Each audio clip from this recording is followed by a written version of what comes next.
We are on camera. Today's August 9th, 2019. We're at the Atlanta History Center. My name is Joe Bruckner, and with me today is Kurt Mueller. Kurt and I are both volunteers with the History Center, and Sue Verhoff, who is the Director of Oral History and Genealogy with the History Center. And we're honored to have with us today Mr. Jim Breedlove. Mr. Breedlove is an Army veteran.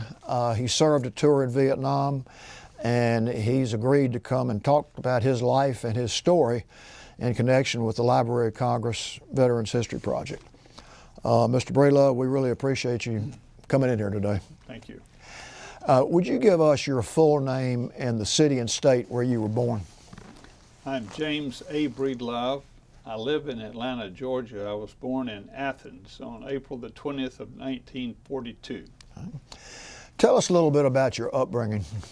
Okay. My father was a Depression-era person who grew up in very hard times. He went through the University of Georgia, and he lived in the dairy barn and milked cows for his tuition. So he worked his way through, and that had an impact on our family because those people who lived through the Depression have a different vision of things than the rest of us. So we had an agricultural background. We lived in small towns around Georgia as I was growing up. Carnesville was where I started. Then we went to Newnan and Leesburg and ended up in Greensboro, Georgia, where I went through high school. Now, living in a farm is quite different from being in a town. I mean, some of my fond memories are learning to milk a cow when I was probably 5 and having a pet goat. Not a cow, not a dog, not any other animal, but a goat. And my brother and I would get the goat to pull the wagon. So those are the kinds of memories that we had, and learning to drive a tractor and so forth. So I lived in that environment for a number of years, and then we moved into towns as my father was working for the Department of Agriculture. Interestingly, because he worked for the Department of Agriculture when the draft started and he was already working there, his profession was considered an essential to the United States, and he was not eligible for the draft because the agriculture of the United States was too important to draft a person who was involved in helping farmers grow products and livestock. So I had no military experience at all. But when I got into high school, and by this time I was in Greensboro, actually by the time I was 11, I got into scouting and became a Boy Scout and stayed with that, and that has made a tremendous impact on me. And I believe the organization and structure of scouting is what appealed to me and made me decide to go to a military college. I just liked the idea of that structure, of that discipline. And so as I went through scouting and I received my Eagle Scout Award, then seemed to me going into the military was the next step. And I went to North Georgia College, which is the essential military school of the state of Georgia, and a very good school. And so day one, you're issued your uniforms, and you put on your uniforms and you put your civilians in the back of the closet, and you don't need them for a while. So I think all of that had a tremendous impact on me. And while North Georgia was not the fun place that the University of Georgia was, I still think I gained a lot out of that. And I went there for 2 years and learned a lot about military. I mean, we studied military history as a freshman in college. We studied tactics as a sophomore in college. And then I transferred to Georgia, and I wanted to stay in the ROTC program because, quite frankly, I knew more than my contemporaries. I knew more about the military. I could march better than them.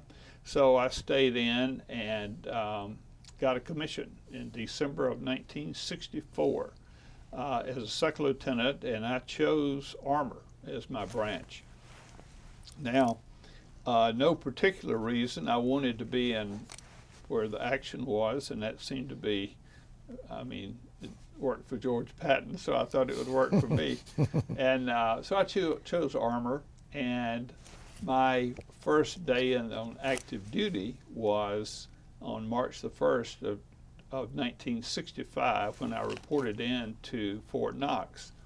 Now, interestingly, one of my close friends and a person who I was commissioned with and stayed through the Army Reserves, both of us for 30 years, Colonel Joe Neighbors, who made colonel at the same time. We've just been together since the day we were in ROTC.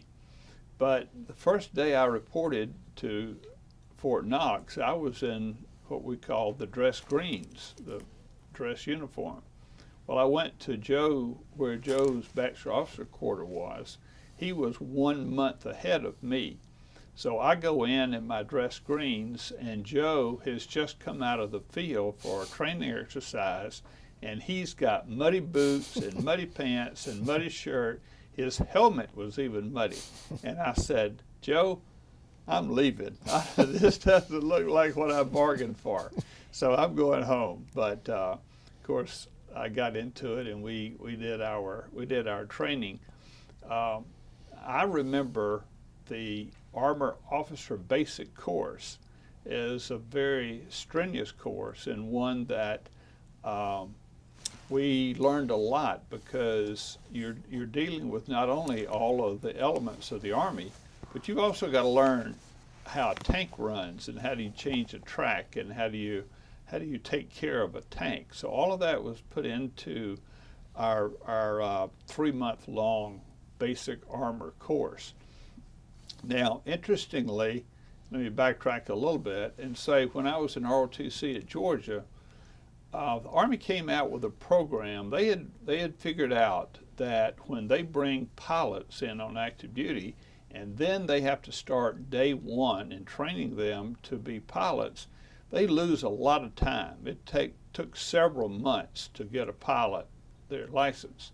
So they said, why don't we start in college and train seniors who are already going into, will be getting a commission, to become pilots, so that day one they're already a pilot and the training will be a lot shorter. So I signed up for that as a senior at Georgia, and all my senior year I was going out to Ben Epps Field and taking flight lessons. And in the spring of the year, when everybody else was going to Allen's, I was getting my pilot's license. And so I was a trained pilot, and I was expecting to go into the Army. Now, remember, this was a little bit before Vietnam, so all of that had not started. So they said, well, you might be flying helicopters, you might be flying fixed wings, you might be flying over Germany and taking pictures of the terrain and so forth. I said, that sounds pretty good to me. So I took that training. Well, I got into the Army, and after I'd been there for a couple of months, a friend of mine had already started graduate school, and he was telling me in Georgia, at Georgia, he was telling me what a good deal that was. So I got interested in graduate school. And about that time, I get a letter from the Army that said, oops, we have trained more of you guys than we can handle, because there are only 2 facilities, one's at Fort Walters, Texas, and one's at Fort Rucker, Alabama, and we're backed up for about a year. And if any of you guys want to get out, instead of a 3-year commitment, a 2-year commitment, then sign this, it's called a 1049, sign the 1049, send it in, and we'll drop you from the flight program. Well, because graduate school was so high on my priority, I did that immediately, day one. And I got the letter back from the Pentagon that said, you've been. So here I am now with a 2-year commitment. And I called the Pentagon and said, okay, what's next? I'm not going to flight school. They said, well, we've got you slated to go to Korea. Well, armor officers in Korea are up on the DMZ, and they're up there, sitting there looking across the DMZ, sitting on cold tanks in sub-zero weather. And I said, what's my other option? And my officer at the Pentagon said, well, how about Vietnam? And I said, I'll take it.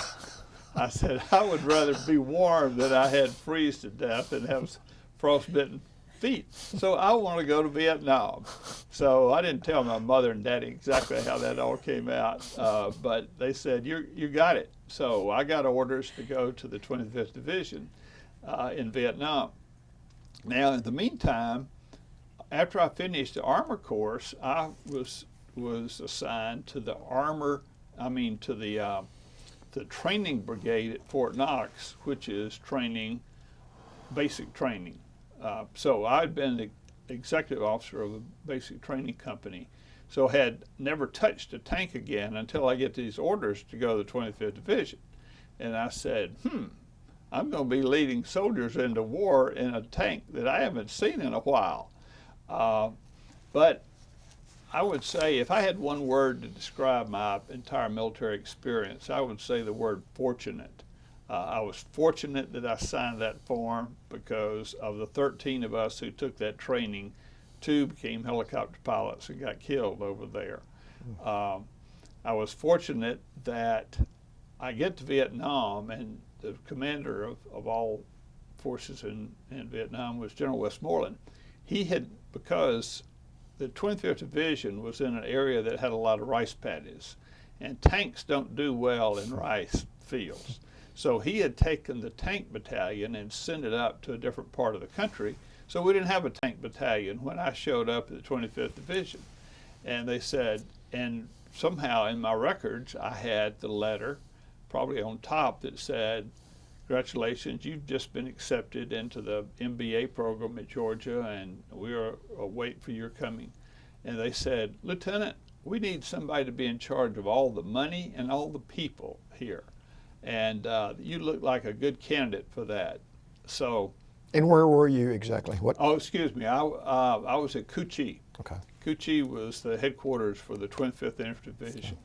Okay, let me back up a little bit, because my orders were to go to Hawaii, and I got to Hawaii. Again, the word fortunate comes into play.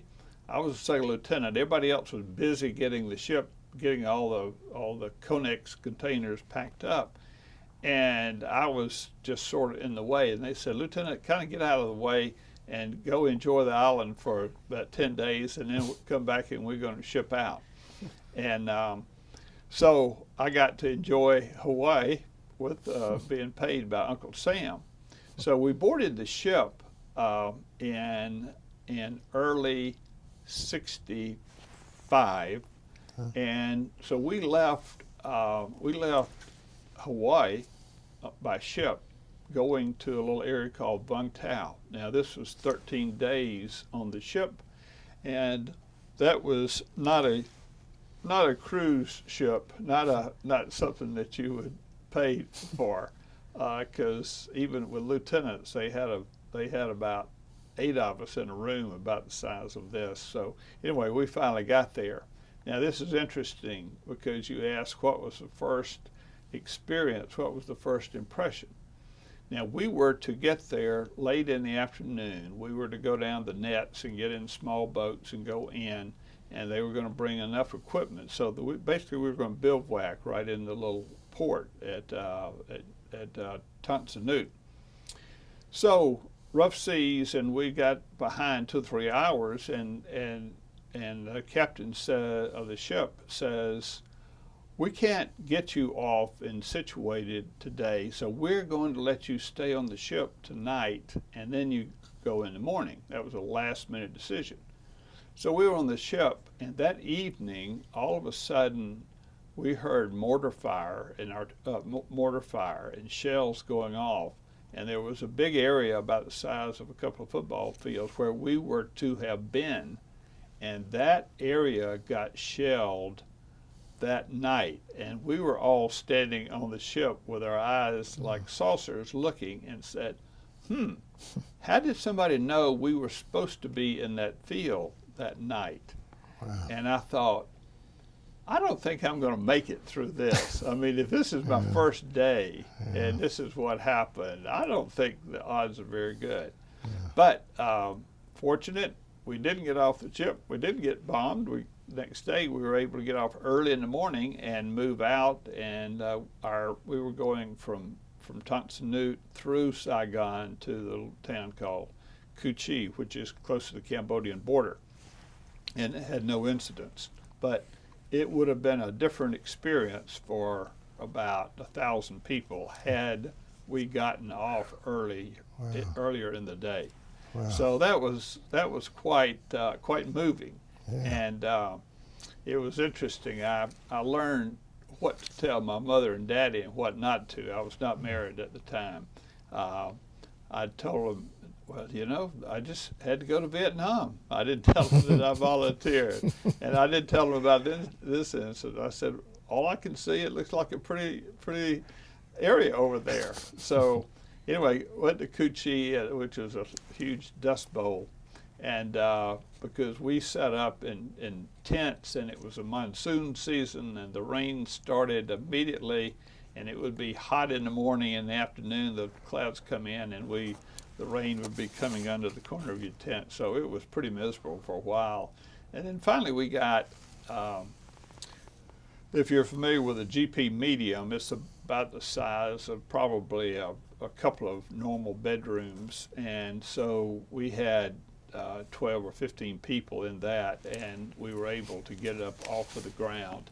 And so start off with tents, and mid-year we were able to get the tents off and put 10 on the roof, and so it was pretty good existence. Everybody had their little bunk.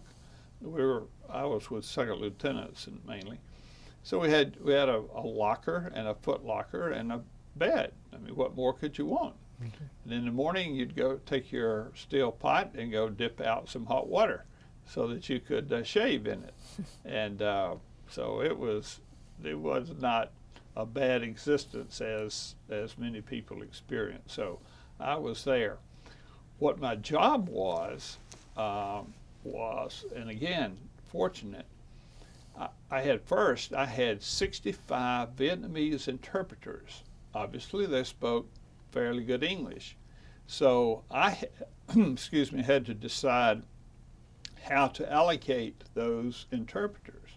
Here I am, a second lieutenant, telling the commander of the MI unit or the MPs or whatever, you can have one, you can't have any, I got to send.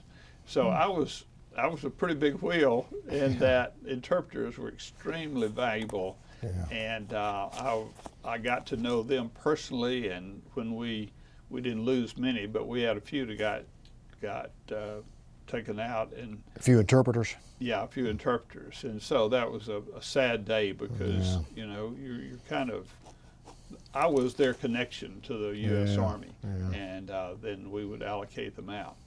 The second thing was that we used a lot of indigenous personnel to do labor. You don't want to have a U.S. soldier, an infantryman, or a whatever, to have to fill up sandbags and to dig drainage ditches and things like that. So we coordinated with the equivalent of the military police, or our MPs, is something called QC. And so I coordinated with the QC and said, we need to start off small, 250 people, and they need to be searched as they come in the gate. Their little lunch pails need to be looked at, because checking to make sure there are no grenades. When they go out in the afternoon, they need to be searched to make sure there are no maps or stolen no items of interest. And so I ran, started with 250. We got up to around 1,000 people per day that would show up about 7:30 in the morning, be searched by the female QC, and they would come in, and I would have those people allocated to certain projects. If we were putting in a new petroleum dump, there would be a lot of digging that needed to be done and a lot of sandbags and all of that. We were very concerned about people because the area was basically controlled by Viet Cong. We were very concerned about people drawing maps or taking anything that might be valuable to the Viet Cong. And on occasion, we would find little scribbled notes, and it would have a road, and then it would have something that looked like a petroleum dump. And they were taking that back to their husband or to their whomever. And immediately, when we found that out, we would have the QC arrest them and take them to jail. We caught a grenade coming in, but that was pretty easy to catch. They were somebody bringing in a grenade, and we stopped them and took them to jail.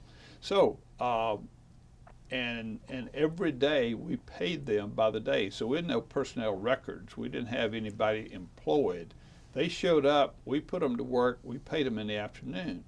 So part of my job, again, interesting, was to go to Saigon on I forgot, there were 2 or 3 weeks or something, take a duffel bag and come back with a duffel bag full of the local currency, which was called piastre. And so I would have 500,000 to 1 million piastres in a duffel bag. We didn't want it to be conspicuous, so it just looked like anybody else's duffel bag. But if the Viet Cong had found out what I had in that Jeep, I would have been very popular. Now, how did you get from Cu Chi to where you picked Saigon. up the piastre? Okay, good point. We had, every morning, we would have a convoy that would leave 7 o'clock in the morning, go into Saigon. Some cases they were just emptied 2.5-ton trucks because we had replacements or new units coming in to the Tan Son Nhut Air Force Base, and we would load up those people there and bring them back. We would pick up supplies, we would pick up ammunition, we'd pick up whatever. So there might be anywhere from 15 to 50 trucks in the afternoon. About 5 o'clock would form up out at Tan Son Nhut and travel that road. And we had helicopters flying over protecting us. We had some tanks over, or armored personnel carriers in the ditches where there might be an ambush or something like that. So I was just one of the vehicles in that convoy, but I just had 500,000 piastres in the back. And the only incident I ever had was my driver and we thought we were taking a shortcut, and because we were running late coming back to the convoy place, and we took a shortcut and got over into an area that was not friendly. You could tell as soon as you were there. And while we were going through there, all out of the corner of my eye, I saw an object coming towards my head. And I dived out of the car, out of the Jeep, and my driver dived out, and it was a rock. Somebody had thrown a rock. I thought it was a grenade, and the rock hit. And then I realized that these were not soldiers. These were unfriendly civilians. Here we were with 500,000 piastres in the back, and so we quickly got back in our Jeep and hauled it out of there to get back to the convoy.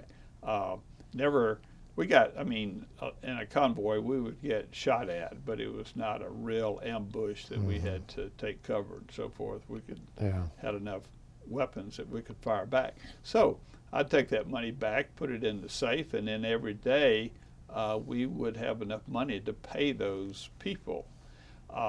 Occasionally, we had some accidents, and we had a couple got run over by the tanks. A couple people fell into a pit they were digging, and so we had some casualties, and that was an interesting part. Joe, you were asking about relationships with the local. Go into the village of Cu Chi, and get the village chief and try to explain with one of your interpreters, this lady right here just got run over, and our doctors have said that she's a casualty. That was not fun because we had a pretty good relationship with them, but a few of those would ruin that relationship. So we had that. We had the incident I was telling you about, where we would have people who obviously were VC sympathizers, and they were trying to get information back. So, but for the most part,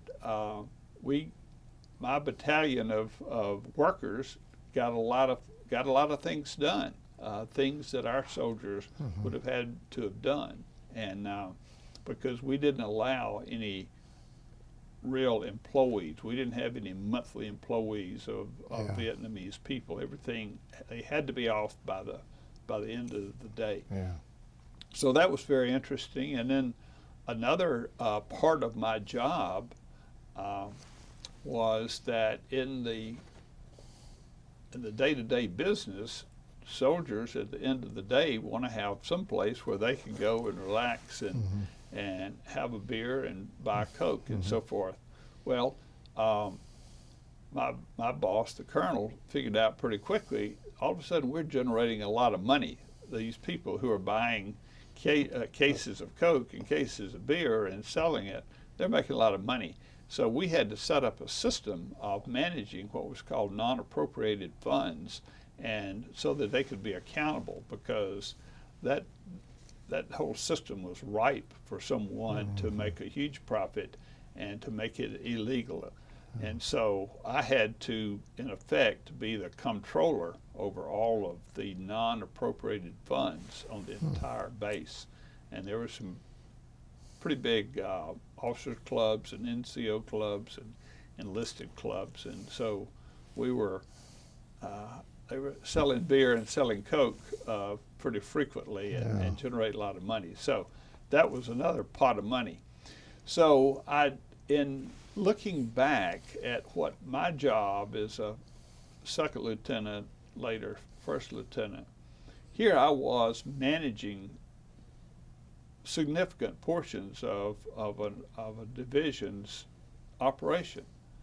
Well, when I got back into the University of Georgia later and was in graduate school and started interviewing, and they said, "Oh, you're already through your military. Oh, you've got a Bronze Star from Vietnam. What did you tell me about your work?" And I would tell them about my work, and where everybody else had hated the military, or they were, draft dodgers, or they had been, gone to Fort Pickett or something like that. And here I was with a great experience.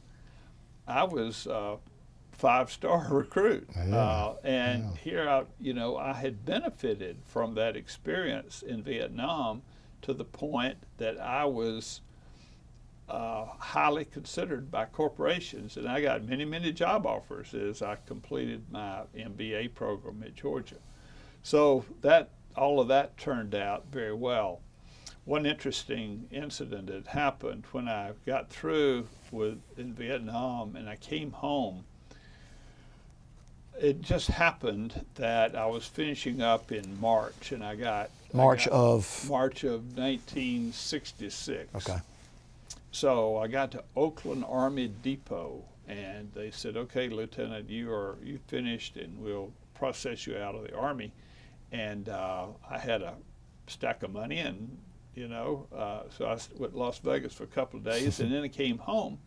And graduate school started like 3 days later. So here I was coming in about the color of these walls and thin as that leg of the camera.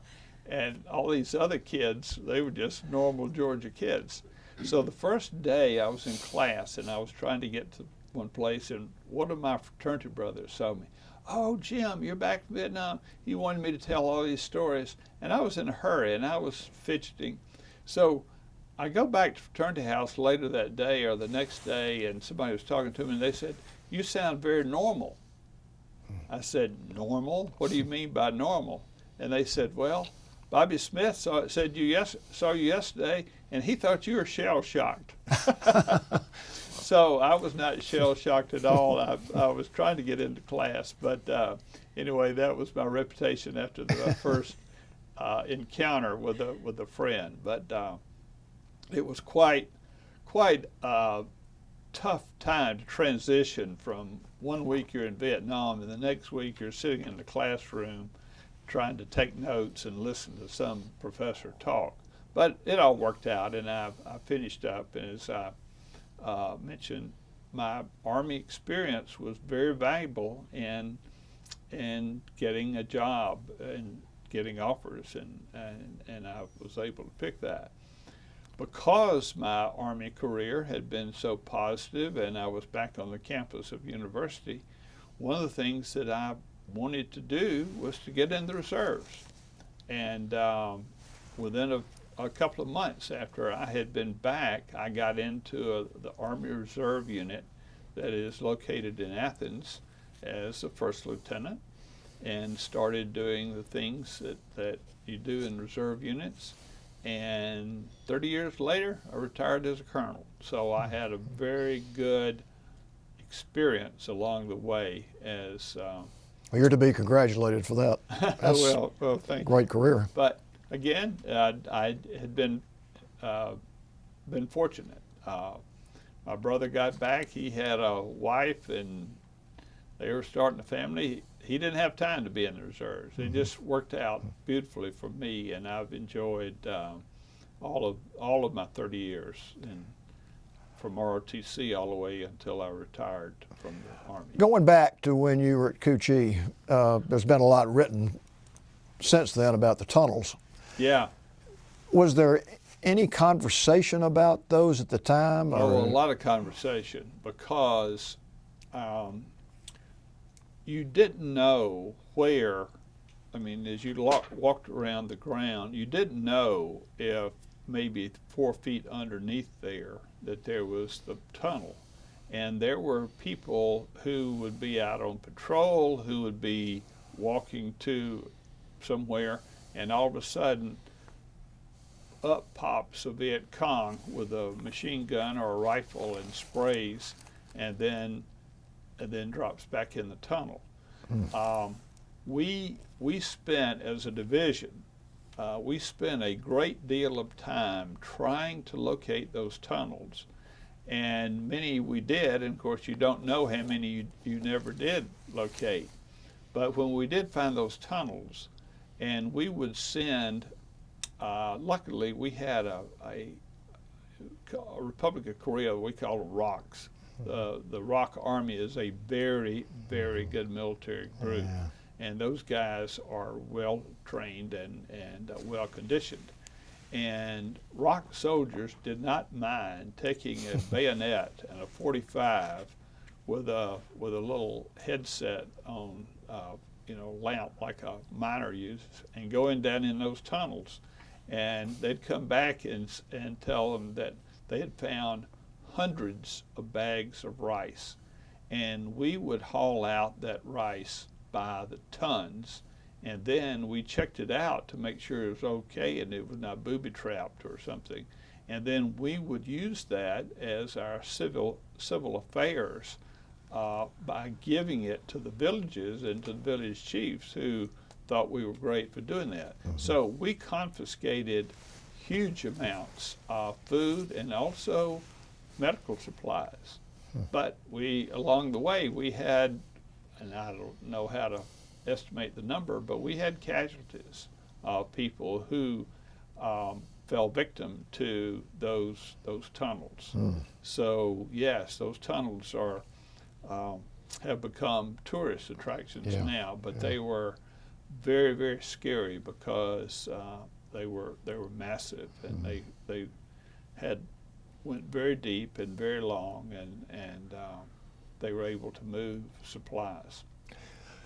Did you form enough of a relationship with any of the Vietnamese where you kept in touch with them after you got back? I did. I had the Vietnamese interpreters were what we in our Army would call E6, which is a staff sergeant. So that was the rank. If they passed, they went into the Army, and if they had learned enough English and they passed that exam, they would be immediately promoted to an E6, given a patch, a little patch for an interpreter, and then assigned out to the units. So, as I mentioned, I became friends with those. So afterwards, and I sure wish I'd kept some of those, but I had several handwritten letters that I would write to them, and I remember one sergeant sent me what I guess would be considered an invitation to a wedding, but he told me that he was getting married and how. Do you know if any of them made it back after the war? After we left, you mean made it to the States? Really, I don't know. By that time, that was probably about 3 years later, and by that, those things peter out after a while, and I didn't keep up to that extent. I did hear from one. I guess there were two brothers, maybe. Anyway, I got a letter from one that said Sergeant, whatever his name was, had been compromised to the Viet Cong, and they took him out. So that was always a danger, because the Viet Cong considered these people traitors because they were working for the United States Army. So they had to be very careful. And even on operations, on ambushes and booby traps and things like that, we tried to make sure these guys were not up front but in the back, because if the Viet Cong could recognize them, that they would be in danger. But so it was a dangerous occupation for them. Did you ever go back to Vietnam? No, I have no interest in going back. I remember it. I would say vividly, but I don't care to see Cu Chi as a tourist attraction.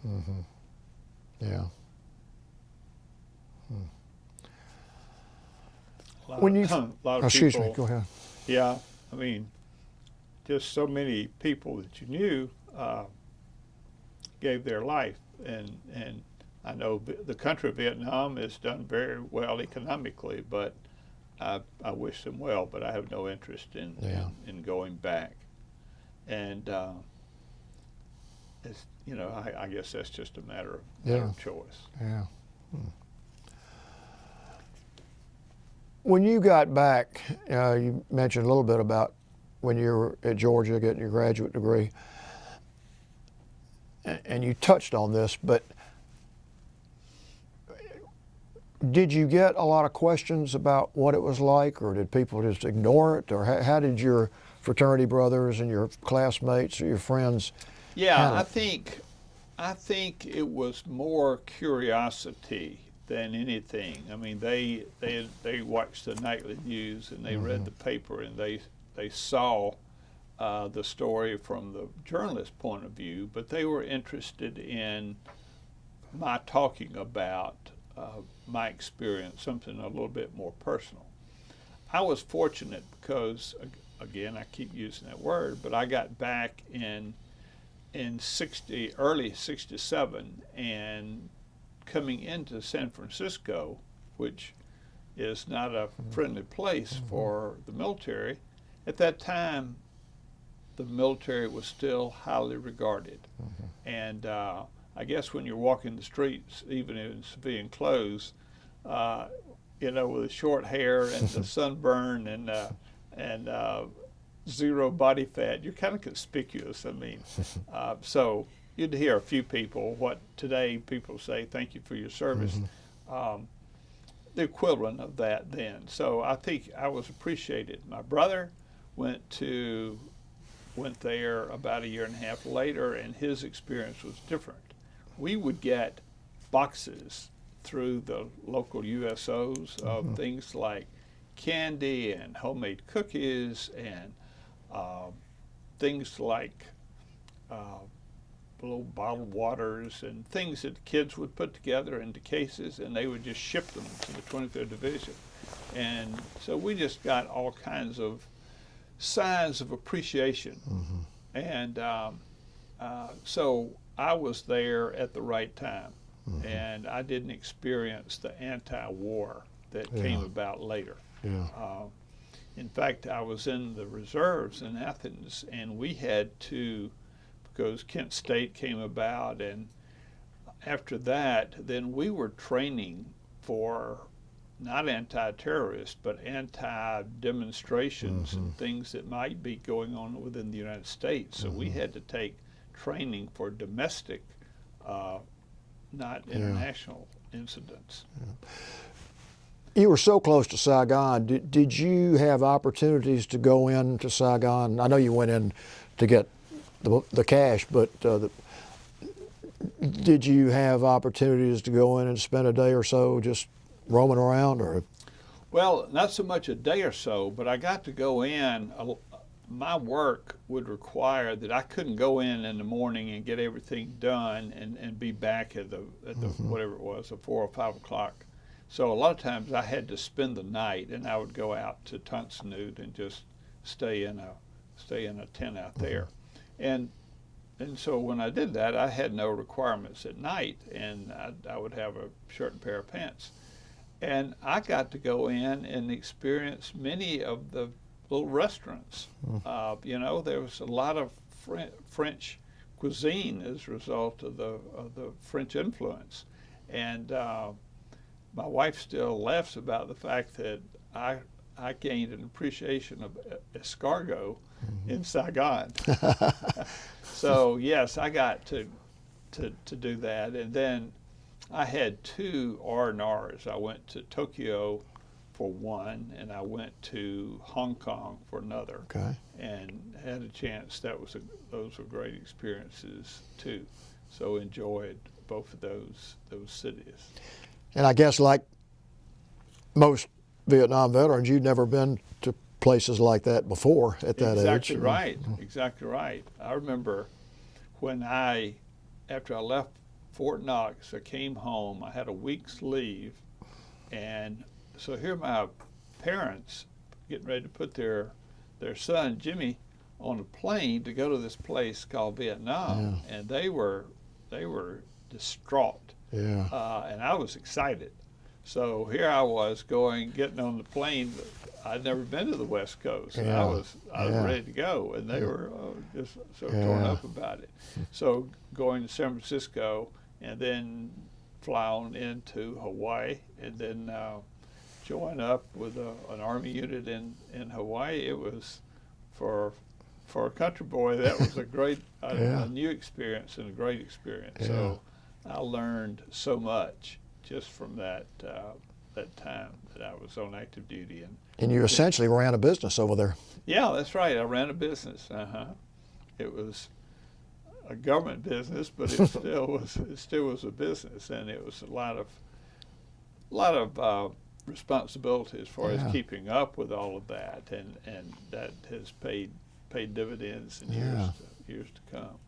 So, but as time went on in the reserves, I still remember when the first attack started in the Middle East, and we had to mobilize soldiers, and we had to get units ready to go to another war, and we were commanding all of the reserve units in Georgia and Florida, and we mobilized 5,500 reservists to go on active duty because of Desert Storm. Did you go on active duty? I did not. I spent a lot of time on active duty, but it was one night a week and every weekend and all of that. But we were, by that time, I was probably a lieutenant colonel, and we were just trying to get units ready, and that was quite an experience too. Okay. Because they joined the reserves because there was a unit in town, and they wanted to go to reserve meetings and meet some more people, and next thing they know, they get orders to go maybe to Fort Bragg, maybe to go, and some of them went straight to the Middle East.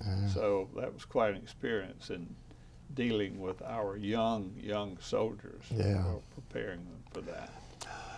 Let's go back to you're at Georgia now, and talk about the rest of your career, so to speak. Just let us know a little bit about what you did and your observations of life in general. When I was in graduate school, and as I mentioned, there were a lot of companies who wanted to find MBA graduates.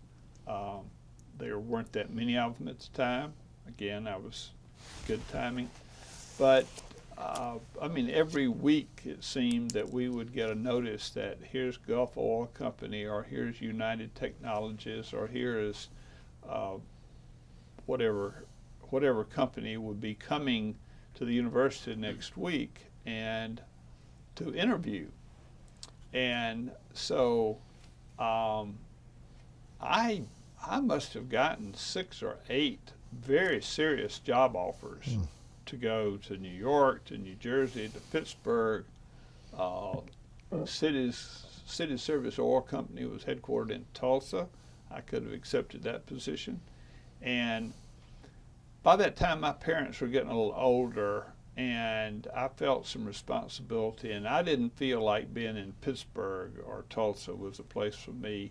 And believe it or not, I chose to accept a position that they had created at Rich's department store, where they only wanted to hire 4 people to bring in on a kind of accelerated program. And so my first job out of University of Georgia was at Rich's department store on a training program. And that was a great opportunity because I got to interact with Mr. Rich, and I spent 9 years at Rich's department store before I had gotten to know Jasper Dorsey, whom you know, and Mr. Dorsey hired me to go to Southern Bell. So I moved to Southern Bell, and that led to a 30-year career at Southern Bell and then Bell South, and through the transition to AT&T, and then that's when I left. So all that was good. And through that position, you got very involved in a lot of activities in Atlanta. Can you talk about that a little bit? Yeah. When I look back at my life, in fact, my position at Fernbank today is called Vice President of External Affairs. And I think you sort of get branded with that. You learn a lot about the community. And when I was at Rich's, Mr. Rich wanted his young executives to be very involved in the community because he was involved. And so he saw to it that I was involved in an organization called the Atlanta JCs. We did United Way work. We did Junior Achievement. But you get to know people. And during those times at Rich's, I got to know the president of Southern Bell for Georgia. And because I would go and call on him for money. I figured out pretty quickly that Mr. Dorsey and Southern Bell had a lot of money. And when I had a project in the community, I'd go see him, and he would give a lot of money to me. So I remember this so well, and this was after 9 years, and I just realized Rich's was not the place to stay forever, thank goodness. So I went to see Mr. Went to see Mr. Dorsey. And his secretary showed me into his big office, and he says, "Breedlove, how much money do you want today?" Because I'd been to see him about starting a program for inner city youth, and I'd been a couple other things. And I remember sitting down in front of Mr. Dorsey and say, "Mr. Dorsey, I'm not looking for money today, I'm looking for a job." And this was a classic response. He says, "I guess if I give you a job, I won't have to give you more money." So that's how my career changed from Rich's department store to Southern Bell. It was at Southern Bell that Jasper Dorsey knew me because of my experience in the community, and he wanted people in his organization that knew people.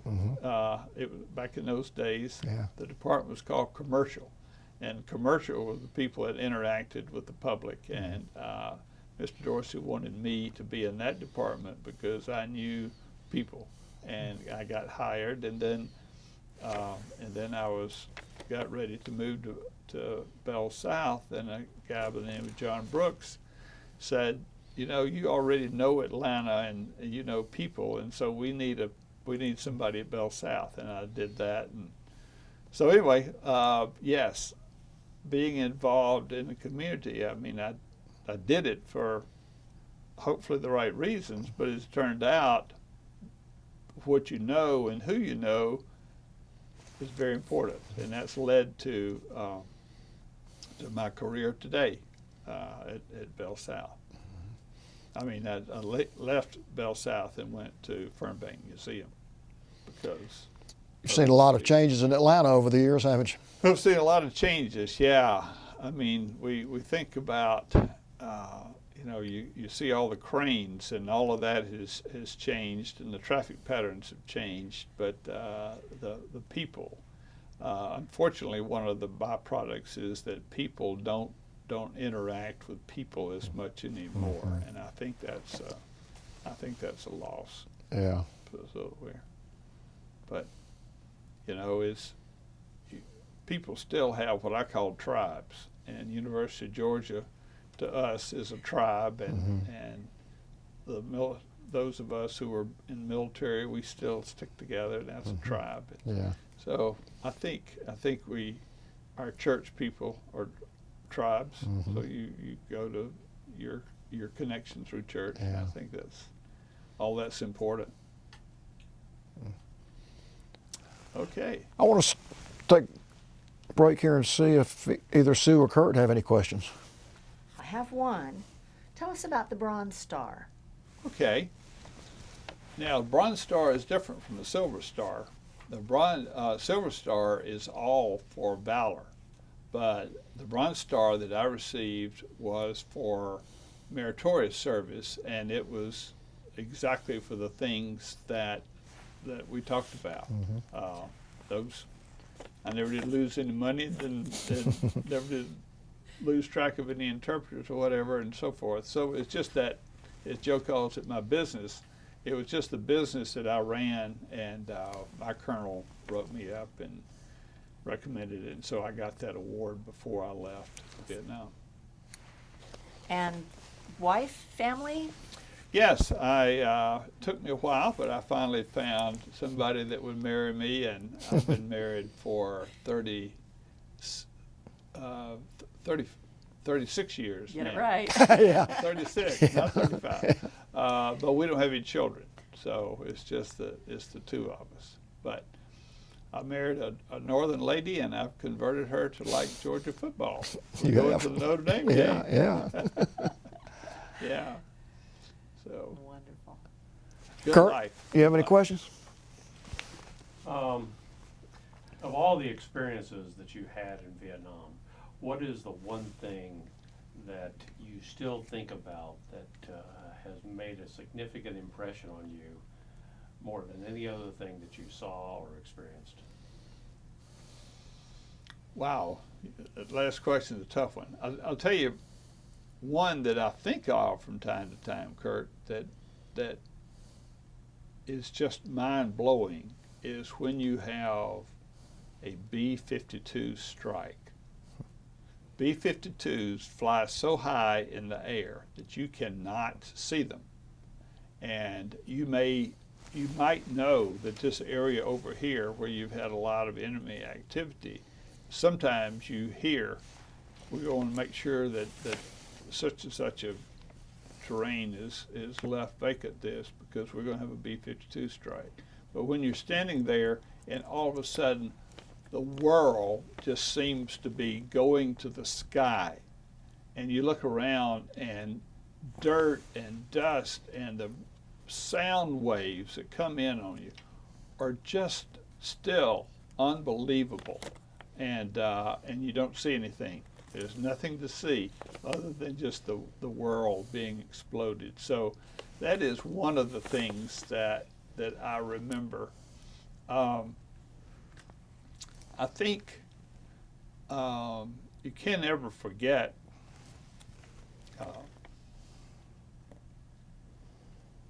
when you lose friends.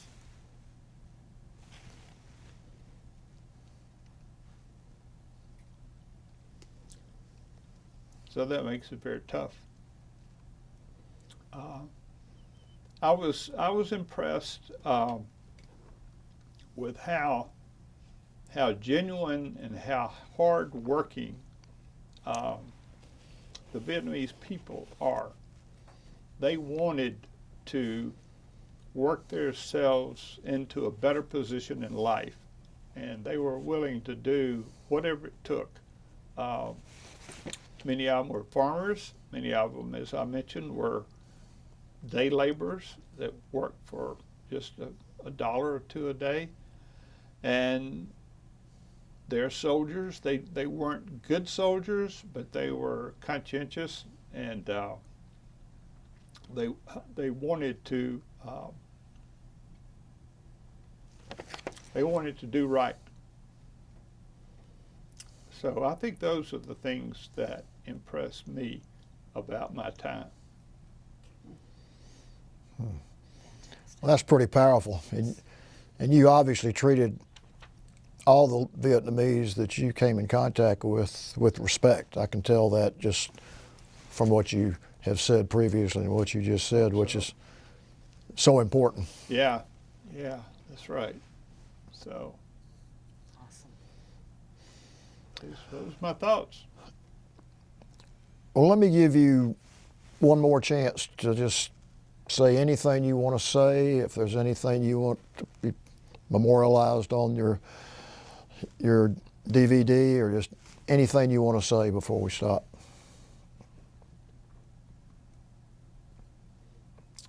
I think the one thing that I would like to add is how important it is to have family that back home that are supporting you, that are writing letters and sending things. I still remember boxes of cookies, and usually by the time you got there, they were powder. You know, they weren't anything but crumbs. But just that fact, I think that made a big difference. And having friends, maybe through church, that would write a letter. Just get the address from your mother and then write a letter. All of that meant a great deal. I'm sorry for people who were there at the end of the war where it was not popular and who didn't feel they had that kind of support. But I was there at the right time.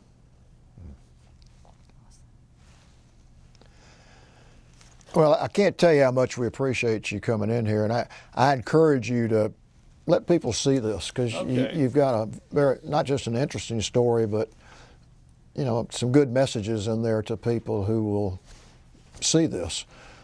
And I mean, you're having an amazing life. I mean, growing up the way you grew up, and you sure learned the value of hard work.